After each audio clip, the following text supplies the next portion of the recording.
নমস্কার বন্ধুরা, ওবিটি একাডেমিতে আপনাদের সবাইকে সুস্বাগতম। আপনারা অলরেডি স্ক্রিনে দেখতে পাচ্ছেন যে আজকে আমাদের আলোচ্য বিষয় হচ্ছে যে ইন্ডেক্স ফান্ড কেন বিগিনারদের জন্য বেস্ট ইনভেস্টমেন্ট। আমরা ডিটেলস আলোচনা করব ইন্ডেক্স ফান্ড সম্বন্ধে, যাতে আপনারা এখান থেকে একটা সহজে আপনারা একটা নলেজ পেতে পারেন ইন্ডেক্স ফান্ড সম্বন্ধে এবং ইন্ডেক্স ফান্ডে কিভাবে আপনি ইনভেস্টমেন্ট করতে পারবেন এবং ইন্ডেক্স ফান্ডের সঙ্গে ডাইরেক্ট স্টক কেনা বেচার মধ্যে কি ডিফারেন্সিয়েট আছে সব আমরা স্টেপ বাই স্টেপ আলোচনা করব এই ভিডিওর মধ্যে। তো চলুন ভিডিওটা শুরু করি। তার আগে বলি, যারা এখনো পর্যন্ত আমাদের এই ইউটিউব চ্যানেলটিকে সাবস্ক্রাইব করেননি তারা সাবস্ক্রাইব করে নিন এবং সাবস্ক্রাইব করার পরে বেল আইকনটিকে অবশ্যই অন করে রাখবেন এই ধরনের ভিডিওকে দেখার জন্য এবং দেখে নলেজকে বৃদ্ধি করে সামনে এগিয়ে যাওয়ার জন্য। তো চলুন আমরা ভিডিওটা শুরু করি। প্রথমে আমরা কি করব, প্রথমে আমরা দেখার চেষ্টা করব যে আজকে আমরা এই ভিডিওতে কি কি শিখতে চলেছি বা কি কি জানতে চলেছি। সূচিপত্র প্রথম পয়েন্ট থাকবে ইন্ডেক্স ফান্ড কি সেটা দেখার চেষ্টা করব, কেন এটা বিগিনারদের জন্য পারফেক্ট সেটা দেখার চেষ্টা করব, তারপরে স্টক কিভাবে পিক করা বা এবং মানে ইন্ডেক্সে ইনভেস্টিং এর মধ্যে কি পার্থক্য সেটা দেখার চেষ্টা করব। লো কস্ট হায়ার প্রফিট এই ইন্ডেক্স ফান্ডে যদি আপনি ট্রেড করতে চান সেটা দেখার চেষ্টা করব কিভাবে হয়। রিয়েলিটি চেক করবো, রাইট, রিয়েলিটি দেখার চেষ্টা করবো যে মোস্ট পিপল মার্কেটকে বিট কেন করতে পারে না, মার্কেটকে বিট কেন করতে পারে না সেই ব্যাপারটা আমরা দেখার চেষ্টা করবো এবং কারা ইনভেস্ট করতে পারে এই ইন্ডেক্স ফান্ডে তারা সেটা দেখার চেষ্টা করবো, মানে কারা ইনভেস্ট করতে পারে ইন্ডেক্স ফান্ডে সেটা দেখার চেষ্টা করব। আর কি করব, রিয়েলিটি চেক করব যে এক্স্যাক্টলি কোনটা ভালো, স্টক ভালো না ইন্ডেক্স ফান্ড ভালো, বিগিনারদের জন্য কাদের জন্য কোনটা ভালো সেটা আমরা দেখার চেষ্টা করব স্টেপ বাই স্টেপ। এই সিকোয়েন্সে আমরা ভিডিওটা কন্টিনিউ করব। তো চলুন আমরা স্টেপ বাই স্টেপ দেখার চেষ্টা করি। প্রথমে আমরা কি দেখব, ইন্ডেক্স ফান্ড কি। দেখুন, ইন্ডেক্স ফান্ড হচ্ছে সেই ফান্ড যেটা মিউচুয়াল ফান্ড, ইন্ডেক্স ফান্ড এমন একটা মিউচুয়াল ফান্ড যেটা মার্কেটের একটা ইন্ডেক্সকে ফলো করে, একটা ইন্ডেক্সকে ফলো করে, মানে একাধিক ইন্ডেক্স না, একাধিক স্টক না। মিউচুয়াল ফান্ড কি, ধরুন আপনি যদি কোনো মিউচুয়াল ফান্ডে ইনভেস্টমেন্ট করতে চান সেটা স্মল ক্যাপ মিউচুয়াল ফান্ড হতে পারে, লার্জ ক্যাপ হতে পারে। স্মল ক্যাপের স্টকগুলোর উপর ডিপেন্ড করে সেই মিউচুয়াল ফান্ডে ইনভেস্টমেন্ট করে মিউচুয়াল ফান্ডের যে ফান্ড ম্যানেজার হয়। বাট ইন্ডেক্স ফান্ড কি, ইন্ডেক্স ফান্ড হচ্ছে শুধুমাত্র সেই ইন্ডেক্সকে ফলো করবে। ধরুন আপনি যদি আমাদের ইন্ডিয়ার মধ্যে সব থেকে পপুলার ইন্ডেক্স বলেন সেটা হচ্ছে নিফটি 50। নিফটি 50 আছে, ব্যাংক নিফটি আছে, নেক্সট নিফটি 50 আছে, অনেক ইন্ডেক্স আছে। তো যে ইন্ডেক্সকে আপনি ইন্ডেক্স ফান্ডে আপনি ইনভেস্টমেন্ট করতে চাইছেন সেই ইন্ডেক্সের আন্ডারে যে স্টকগুলো আছে সেইগুলোতেই কিন্তু ইনভেস্টমেন্ট হবে প্রপোর্শনালি, একদম সহজ ভাষায়। তো ধরুন আপনি যদি নিফটি 50 করেন, তো নিফটি 50 কি, নিফটি 50 হচ্ছে আমাদের দেশের মোস্ট পপুলার 50টা বড় কোম্পানি থাকে। কোথায়, এই নিফটি 50-তে। নিফটি 50-তে 50টা মোস্ট এবং সব থেকে পপুলার কোম্পানি, রাইট। এবং ইন্ডেক্স ফান্ড কি কাজ করে, ইন্ডেক্স ফান্ড কাজ করে এই যে 50টা স্টক আছে বা এই 50টা কোম্পানি আছে এতে প্রপোর্শনাল ভাবে ইনভেস্ট করে দেয়। যেমন আপনি যদি 1000 টাকা ইনভেস্টমেন্ট করেন ইন্ডেক্স ফান্ডে, তো এই 1000 টাকাটা মানে 50টা কোম্পানিতে সমানভাবে ভাগ হয়ে যাবে। কিভাবে সমানভাবে ভাগ হবে, তাদের ওয়েটেজ অনুযায়ী, সেই অনুযায়ী কিন্তু সেটা ভাগ হয়ে যাবে অটোমেটিক্যালি, এতে আপনাকে কিছু করতে হবে না। এবার আপনি ইন্ডেক্স ফান্ড কিনলেন, তার মানে আপনি কিন্তু কোনো স্টক কিনছেন না, আপনি ইন্ডেক্স কিনছেন, ইন্ডেক্স ফান্ড কিনছেন, আপনি একটা পুরো মার্কেটের একটা অংশ কিনছেন। ঠিক আছে, মার্কেটটা পুরো মার্কেটের একটা অংশ কিনছেন, একটা স্টক কিনছেন না, আপনি ইন্ডেক্সের একটা অংশ কিনছেন, রাইট। সেটাই হচ্ছে ইন্ডেক্স ফান্ড।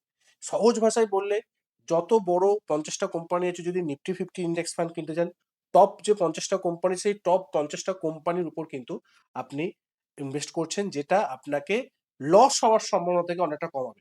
কারণ যদি আপনি পিরিয়ডিক্যালি দেখেন, ধরুন কোনো কোম্পানি যদি খারাপ রেজাল্ট দেয় বা খারাপ যদি পারফরমেন্স দেখায়, তাকে কিন্তু সেখান থেকে বাদ দিয়ে দেওয়া হয়। তার মানে আপনার কিন্তু ইনভেস্টমেন্টের কোনো ক্ষতি হলো না, আপনার কিন্তু কোনো ইনভেস্টমেন্ট করতো না, আপনার কিন্তু অপরচুনিটি ভাবে যখন নিফটি 50 থেকে যখন একজনকে নিয়ে এলো বা 51 নম্বর জায়গায় যিনি ছিলেন বা 51 নম্বর পজিশনে যে কোম্পানি ছিল সে অলরেডি 50 নম্বর চলে এলো, তারপরে আপনার ইনভেস্টমেন্ট কিন্তু খারাপ হচ্ছে না, আপনি কিন্তু আবার ওর মধ্যে কিন্তু ইনভেস্টমেন্ট করছেন।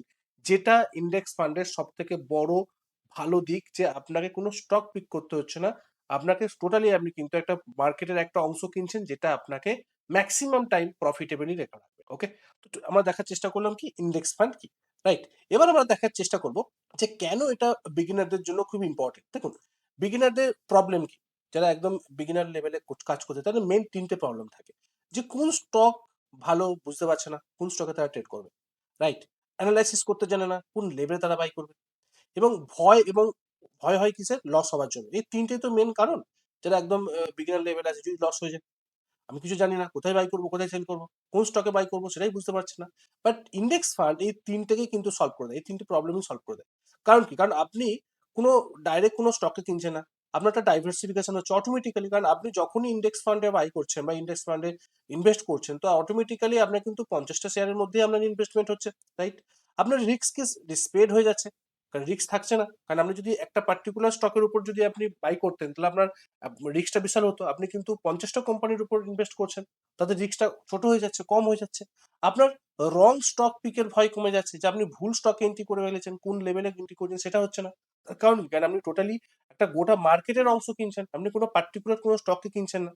এতে কি হয়? এতে আপনার মার্কেটের অ্যাভারেজ রিটার্ন আপনি পাবেন। একদম সিম্পল, আপনি অ্যাভারেজ রিটার্ন পাবেনই পাবেন। লস হওয়ার সম্ভাবনা খুবই কম। অ্যাভারেজ রিটার্ন ম্যাক্সিমাম টাইম কিন্তু আপনি পাবেন। সেই জন্য বিগিনারদের জন্য কিন্তু ইন্ডেক্স ফান্ড বেস্ট। ওকে? তো চলুন আমরা নেক্সট পয়েন্টে যাওয়ার চেষ্টা করি। Stock picking versus index investing, এর মধ্যে ডিফারেন্সিয়েট কি বা ডিফারেন্স কি?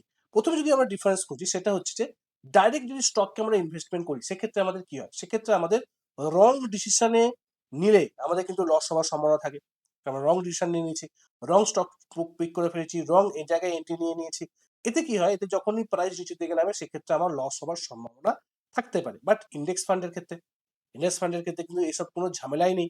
কারণ মার্কেট ওভারঅল যদি গ্রো করে, আপনিও কিন্তু গ্রো করবেন। কারণ কি? কারণ মার্কেটের সঙ্গে সঙ্গে আপনি উপরে উঠছেন, আপনি মার্কেটের একটা অংশ কিনেছেন, আপনি মার্কেটের 50টা কোম্পানির উপর আপনার ইনভেস্টমেন্ট হচ্ছে। মার্কেট যদি উপরের দিকে ওঠে, গ্র্যাজুয়ালি গ্রো করবে, আপনারও গ্রো হবে, আপনার লস হওয়ার সম্ভাবনা কিন্তু অনেকটা কম হবে। এটা আপনাকে একটা যদি এক্সাম্পল দিই, ধরুন একটা আপনি এক্সাম্পলে আপনি এক্সাম দিয়েছেন, আপনি সেখানে টপার হওয়ার চেষ্টা করছেন, আর আপনি 5 মার্ক নিয়ে আসার চেষ্টা করছেন। টপার হওয়া কঠিন, বাট 5 মার্ক নিয়ে আসা কিন্তু একটা অ্যাচিভেবল, যে আপনি 5 মার্ক নিয়ে আসবেন। ঠিক সেইভাবে আপনি ইন্ডেক্স ফান্ড যদি ইনভেস্ট করেন, সেক্ষেত্রে আপনার অ্যাভারেজ প্রফিট হবেই হবে, আপনি লস কখনো হবেন না। বাট আপনি ডাইরেক্ট যদি স্টকে যান, সেক্ষেত্রে যেমন রিস্ক আছে, সেই মতো সেখানে প্রফিট হওয়ার সম্ভাবনা থাকবে, বাট সেটা হওয়াটার জন্য কিন্তু আপনার নলেজ থাকা প্রয়োজন। সেই জন্য যারা বিগিনার, তাদের জন্য কিন্তু ইন্ডেক্স ফান্ড সব থেকে বেস্ট। ওকে? তো চলুন আমরা নেক্সট স্টেপে যাওয়ার চেষ্টা করি। নেক্সট পয়েন্ট আমরা যেটা দেখবো, সেটা হচ্ছে low cost high profit. Low cost high profit মানে আমরা কম খরচা করব, হাই প্রফিট বার করব। ধরুন আপনি যদি ইন্ডেক্স ফান্ডে মানে ইনভেস্টমেন্ট করেন, সেখানে কি হয়? সেখানে আপনার এক্সপেন্স রেশিও কিন্তু খুব কম হয়। কারণ সেখানে কোনো ফান্ড ম্যানেজারের দরকার হয় না। অ্যাক্টিভলি সেখানে ফান্ড ম্যানেজার কোনো কাজ করে না। কারণ কি? কারণ আপনাকে শুধুমাত্র আপনি ইনভেস্ট করলেন, ইন্ডেক্সকে ফলো করবে। শুধুমাত্র ইন্ডেক্স ফলো করবে। সেখানে কোনো ফান্ড ম্যানেজারের কোনো প্রয়োজন হয় না, যে কোন স্টকটা ভালো, স্মল ক্যাপে যদি কোনো ফান্ড ম্যানেজার বা কোনো যদি স্মল ক্যাপে যদি কোনো মিউচুয়াল ফান্ড হয়, তাহলে স্মল ক্যাপের কোন স্টকটা ভালো পারফরমেন্স দিচ্ছে, কোন স্টকটার উপর পিক করতে হবে, তার উপর যে রিসার্চ করার জন্য টিম থাকে, সেখানে ফান্ড ম্যানেজার থাকে, তার জন্য কিন্তু একটা এক্সপেন্স হয়, খরচা হয়। সেটা কিন্তু অলরেডি খরচা করার প্রয়োজন নেই ইন্ডেক্স ফান্ডের ক্ষেত্রে। কারণ ইন্ডেক্স ফান্ড অলরেডি আপনার ইন্ডেক্সের ভেতরেই যে স্টকগুলো আছে, কোম্পানিগুলো আছে, সেখানে অটোমেটিক্যালি প্রপোর্শনাল হিসাবে আপনার কিন্তু সেখানে ইনভেস্টমেন্ট হয়ে যাবে। তার জন্য কিন্তু আপনার এক্সপেন্স কিন্তু খুব কম হয়, এক্সপেন্স রেশিও কিন্তু খুব কম হয়। আর লং টার্মের ক্ষেত্রে যত কম কস্ট হবে, তত বেশি কম্পাউন্ডিং হবে, তত বেশি ওয়েলথ ক্রিয়েট হবে, যেটা ইন্ডেক্স ফান্ডের সব থেকে বেস্ট একটা রেজাল্ট দিতে পারে। ইন্ডেক্স ফান্ড কিন্তু সেই জায়গা থেকে অনেকটা অ্যাডভান্টেজ লো কস্টে হাই প্রফিট তৈরি করার জন্য। ওকে? এটা কিন্তু আপনাকে মাথার মধ্যে রাখতে হবে। ওকে? ইন্ডেক্স ফান্ড কিন্তু আপনাকে অনেকটা সহজ ভাবে প্রফিট তৈরি করতে সাহায্য করে। আগে এগোবার আগে আমি আমাদেরকে আমাদের ওবিটি একাডেমির সম্বন্ধে দু একটা কথা বলতে চাই। আমাদের ওবিটি একাডেমির অ্যাপস আছে, অ্যাপ্লিকেশন আছে, মোবাইল অ্যাপ্লিকেশন আছে। অনেকেই জানেন, অনেকেই ইনস্টল করেছেন। যদি আপনি ইনস্টল করে থাকেন, সকাল বিকেল একটা করে নোটিফিকেশন যায়, যেটা আপনাকে অনেকটা সামনে এগিয়ে রাখবে নলেজের ক্ষেত্রে, শেখার ক্ষেত্রে, পড়াশোনা করার ক্ষেত্রে। এছাড়া আমরা আমাদের পিডিএফ গুলো এখানে শেয়ার করে থাকি। এছাড়া আমাদের ছোট বড় দু একটা কোর্স আছে। আমি সব থেকে ছোট কোর্সটা নিয়ে আমরা আলোচনা করি, যার নাম হচ্ছে টেকনিক্যাল অ্যানালিসিস সহজ পাঠ, যার প্রাইস জাস্ট 49। আপনি ৳৪৯ আর ৳১০ প্ল্যাটফর্ম চার্জ নিয়ে মোট ৳৬০ মতন লাগবে। মোট ৳৬০ আপনি বহু জায়গায় খরচা করে ফেলেন। তো আমি এই প্রাইসটা এই জন্যই রাখা হয়েছে, যাতে সবাই সেটাকে অ্যাফোর্ড করতে পারে, যাতে শিখতে পারে স্টেপ বাই স্টেপ। কারণ YouTube সবটাই আনস্ট্রাকচারাল, বাট যখনই আপনি কোর্সের ভেতরে এলেন, তখন কিন্তু স্টেপ বাই স্টেপ শেখানো আছে। মোট ৯টা মডিউলে কিন্তু এখানে ভাগ করা আছে, যাতে আপনি একদম বিগিনার লেভেল থেকে একদম সুইং ট্রেডারে পরিণত হতে পারবেন। দুটো সুইং ট্রেডিং স্ট্র্যাটেজি শেখানো হয়েছে। স্টেপ বাই স্টেপ কি করতে হবে, টেকনিক্যাল অ্যানালিসিসে কি করতে হবে, সাইকোলজি পার্টে কি করতে হবে, সবগুলোই কিন্তু স্টেপ বাই স্টেপ দেয়া আছে। এরপরেও যদি কোনো জিজ্ঞাসা থাকে, আমাকে ফোন করতে পারেন। আমার হোয়াটসঅ্যাপ নাম্বার, আমার ফোন নাম্বার, ইমেল আইডি ডেসক্রিপশনে দেয়া আছে, আমার সঙ্গে যোগাযোগ করতে পারেন। অথবা আপনারা ডাইরেক্ট নিচে লিঙ্ক দেয়া আছে, সেই লিঙ্কে গিয়েও কিন্তু আপনারা এটা পারচেজ করতে পারেন। জাস্ট ৳৬০ লাগবে। ৳৬০ কিন্তু আপনার কত জায়গায় আপনি লস করে ফেলেন, কত জায়গায় হারিয়ে ফেলেন, ৳৬০ র বিনিময়ে আপনি এখান থেকে যে নলেজটা পাবেন আপনি কোথাও পাবেন না, আমি এটাকে আপনাকে গ্যারান্টি দিতে পারি। রাইট? তো চলুন আমরা নেক্সট স্টেপে দেখার চেষ্টা করি যে এই যে মোস্ট পিপল যারা মার্কেটে আসে ট্রেড করার জন্য, প্রফিট করার জন্য, তারা কিন্তু মার্কেটকে বিট করতে পারে না। কেন? এর রিয়েলিটিটা কি? রাইট? এটা দেখার চেষ্টা করব। দেখুন, এর রিয়েলিটি হচ্ছে একটাই যে যখনই বেশিরভাগ ইনভেস্টররা মার্কেটকে বিট করতে পারে না, এটা একদম একদম হেলথি ট্রুথ, একদম হার্ড ট্রুথ। এটা সত্যি ঘটনা। অনেক প্রফেশনাল ফান্ডও লং টার্মে ইন্ডেক্সকে কিন্তু পিছিয়ে যায়। ইন্ডেক্সকে কিন্তু বিট করতে পারে না। ইন্ডেক্স যদি 15 থেকে 16% রিটার্ন দেয়, হয়তো তারা 12 থেকে 13% রিটার্ন দিচ্ছে লং টার্মের ভিত্তিতে। সেই জন্য ওয়ান প্রফেসর নিজেই বলেছিলেন যে most people should invest in index fund. কারণ ইন্ডেক্স ফান্ডে যখন আপনি করবেন, ইন্ডেক্স ফান্ড ডাইরেক্ট ইন্ডেক্সের মতনই কিন্তু কাজ করে। ইন্ডেক্স যদি আপনাকে 10% রিটার্ন দেয় বা 15% বছরে রিটার্ন দেয় বা 20% যদি আপনাকে রিটার্ন দেয়, তো আপনাকে ইন্ডেক্স ফান্ডও কিন্তু 20% আপনাকে ইনভেস্টমেন্ট দেবে বা রিটার্ন দেবে। আপনাকে কিন্তু অন্য জায়গা থেকে প্রচুর করতে পারে, বাট অন্য কোনো মিউচুয়াল ফান্ড আমরা হয়তো কম দিতে পারেন, কারণ মিউচুয়াল ফান্ড কিন্তু সেই ফান্ড ম্যানেজারের উপর ডিপেন্ড করছে, সে কোন স্টকটা পিক করছে বা কোন জায়গাটায় বেটার মনে করছে তার উপর কিন্তু সে ইনভেস্টমেন্ট করে। বাট ইন্ডেক্সকে বিট করার জন্য বা ইন্ডেক্সের সঙ্গে সঙ্গে চলার জন্য ইন্ডেক্স ফান্ড সব থেকে বেস্ট। তো সবসময় ইন্ডেক্সের উপর ইনভেস্টমেন্ট করলে লো রিস্কে আপনার সবসময় আপনি প্রফিট থাকবেন, কখনো লসে থাকবেন, এটা কিন্তু আমি আপনাকে দায়িত্ব নিয়ে বলতে পারি। ওকে, এটা গেল কেন বেশিরভাগ মানুষ ইন্ডেক্স ফান্ডে বিট করতে পারে না, কারণ এই জায়গা এই কারণটা, মেন কারণ হচ্ছে এটা। রাইট? এবার আমরা দেখার চেষ্টা করব যে কারা এই ইন্ডেক্স ফান্ডে ইনভেস্টমেন্ট করতে পারবে। দেখুন, যারা একদম অ্যাবসলিউট যারা বিগিনার তারা করতে পারবে, ঠিক আছে? যারা বিজি প্রফেশনাল, যারা একদম সময় দিতে পারে না মার্কেটকে, সকালবেলা থেকে রাত্রিবেলা পর্যন্ত জব করে, তাদের জন্য বেস্ট ইন্ডেক্স ফান্ড। জাস্ট এমনি ইন্ডেক্স ফান্ডে ইনভেস্ট করে দিন, আপনাকে কিছু চিন্তা করতে হবে না, ইন্ডেক্স উপর দিকে করবে, আপনার প্রফিটও হবে এবং আপনি ওয়েলথ ক্রিয়েশন অটোমেটিক্যালি আপনার হতে থাকবে ইন্ডেক্সের উপর ডিপেন্ড করে লং টার্ম ভিউতে। রাইট? যারা লং টার্ম ইনভেস্টর তাদের জন্য বেস্ট। এটা শর্ট টার্মের জন্য একদমই না। লং টার্ম ইনভেস্টর যদি আপনি 20 বছর, 10 বছর, 15 বছরের জন্য ইনভেস্টমেন্ট করেন, বেস্ট রেজাল্ট পাবেন। লো স্ট্রেস ইনভেস্টমেন্ট, আপনার কোনো স্ট্রেস নেই, কোনো চাপ নেই, কোনো রিস্ক নেই, কোনো জায়গাতে কোনো মার্কেট নামলো, মার্কেট উপর দিকে উঠলো, কিছু না, ব্যাপার নেই। বাট আপনি ইন্ডেক্সের উপর যদি আপনি বিশ্বাস করেন, ইন্ডেক্স যদি উপর দিকে ওঠে, দেশ যদি উপর দিকে ওঠে, তাহলে আপনার কিন্তু প্রফিট হবে। রাইট? যদি আপনি নিফটি ফিফটিকে দেখেন, নিফটি ফিফটি কিন্তু কোথা থেকে শুরু করেছিল, আজকে কোন জায়গাতে আছে, নেমেছে উঠেছে, তার মধ্যে আপস অ্যান্ড ডাউনস ছিল, বাট কখনো নিচের দিকে নেমে গিয়ে শেষ হয়ে যায়নি। ঠিক আছে? সেই জন্য দেশের প্রতি ভালোবাসা থাকলে বা দেশের প্রতি যদি আপনার বিশ্বাস থাকে যে ভাই ইন্ডিয়া একসময় উপরের দিকে উঠবে, তো ইন্ডেক্স ফান্ড উপরের দিকে উঠবে, তো ইন্ডেক্স উপরের দিকে উঠবে, ইন্ডেক্স ফান্ড উপরের দিকে উঠবে, সেক্ষেত্রে কিন্তু লো স্ট্রেস ইনভেস্টমেন্ট কিন্তু সব থেকে বেস্ট। প্যাসিভ ইনকাম মাইন্ডসেট যদি থাকে, সেক্ষেত্রেও কিন্তু আপনি এটা করতে পারেন লং টার্ম ভিউতে। তো আপনি এসআইপির মাধ্যমে ইন্ডেক্স ফান্ডে ইনভেস্ট করতে পারেন, সেটাও অপশন আছে। বহু আমাদের যে ব্রোকার হাউস আছে, সেখানে কিন্তু সেই জায়গাতে দেওয়ার চেষ্টা করে তারা।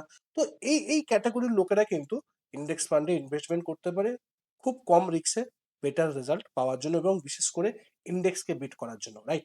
এটা কিন্তু মাথার মধ্যে রেখে আপনারা কাজ করতে পারেন। এরপরে যেটা দেখবো, রিয়েলিটি চেক করুন যে ইন্ডেক্স ফান্ড বোরিং হতে পারে। ইন্ডেক্স ফান্ড বোরিং, আমি আপনাকে দায়িত্ব নিয়ে বলছি, ইন্ডেক্স ফান্ড বোরিং যে বাই করবেন, কবে উপরের দিকে উঠবে, কবে নিচের দিকে নামবে।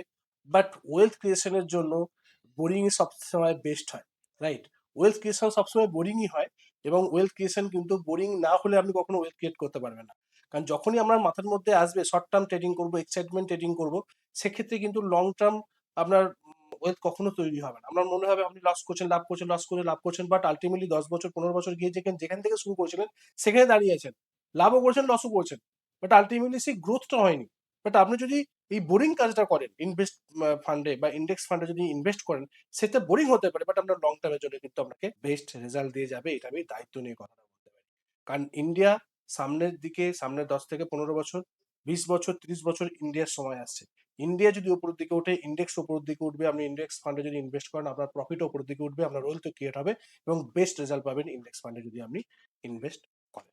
আপনারা দেখে শুনে বুঝে তারপরে আপনারা সেখানে ইনভেস্ট প্রেরণ করুন এবং সামনে এগিয়ে চলুন।